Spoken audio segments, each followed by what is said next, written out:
So, what do you do when a client doesn't show up and then asks for a refund? This happens quite a lot. Has it happened to you? There are many reasons why a client might not show up to a shoot. Some, there could have been an emergency, so they're not going to get in touch with you straight away. They're dealing with their own things. They might have discovered they can't afford to show up. So you'll find that sometimes they will call you. They'll happy to let you keep your deposit because it's their fault. They should have anticipated this financially after booking it. You could get someone just doesn't show up and does not give a reason or even contact you. What do you do and how do you prevent it? First things first, do you give a refund? Well, that depends on the agreement you had with them during the booking. Did they pay you up front everything, or did they pay you just a deposit? Remember, this is your time they're on. You're not on their time, they're on your time. When you take a booking, they are paying you for your time. That's it. That's the simplicity of it. They get 1 hour slot of your time. If they're not there for that 1 hour slot, that slot is still theirs. They have booked that slot of time. That's what they have booked. They haven't booked someone to take brilliant photographs. They've booked the time it takes to do that.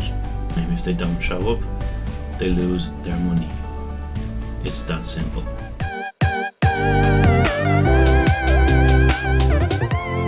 There's only one sure way to prevent any surprises later on when someone doesn't show up or someone can't show up. You need to have a contract in place for a start, and within that contract you need to have terms about what happens when someone doesn't show or can't show. Your contract needs to be crystal clear about what happens if someone doesn't show up for a shoot, or if you can't show up for a shoot. But today we're talking about if someone else doesn't show up. So to prevent a no-show, clients need to know that they're going to lose their money. Now if they understand that and they have read your contract, they will know they're going to lose their money if they don't show up, or they will know that if they don't give you enough notice to cancel or rearrange a new time, that they will lose their money.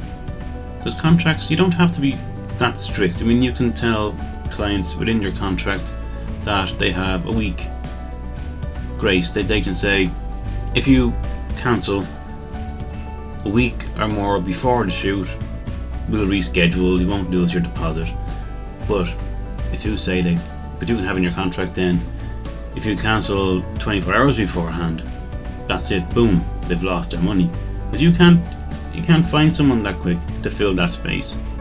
But if you have a week, you have more time to find someone to fill that space and not lose that money because you're going to get it from a different client.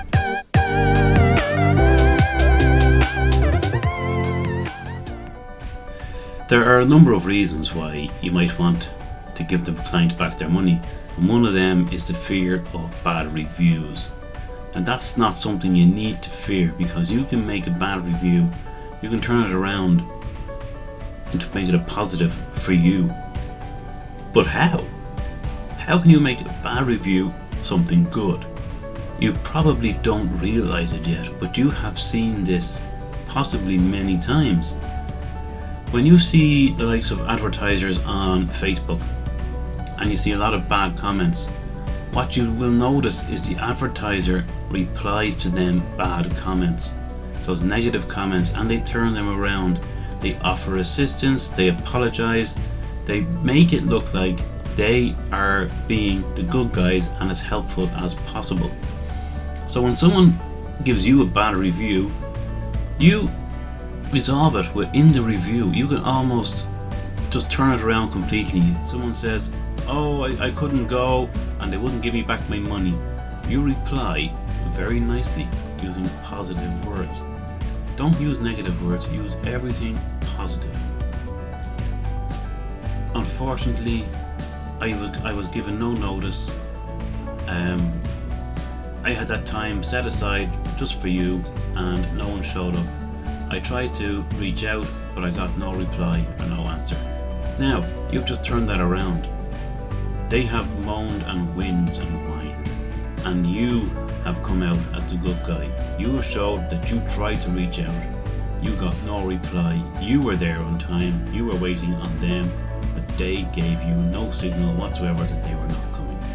So you get to keep their deposit. What you've told them is the truth, and they know that. But not only have you told the truth, other potential clients will see that truth as well, and they will also see that that person who didn't show up is only moaning and trying to win their money back for something that they paid for and you were there for, but they never showed up. The reality is they broke the contract, you didn't. You get to keep the money.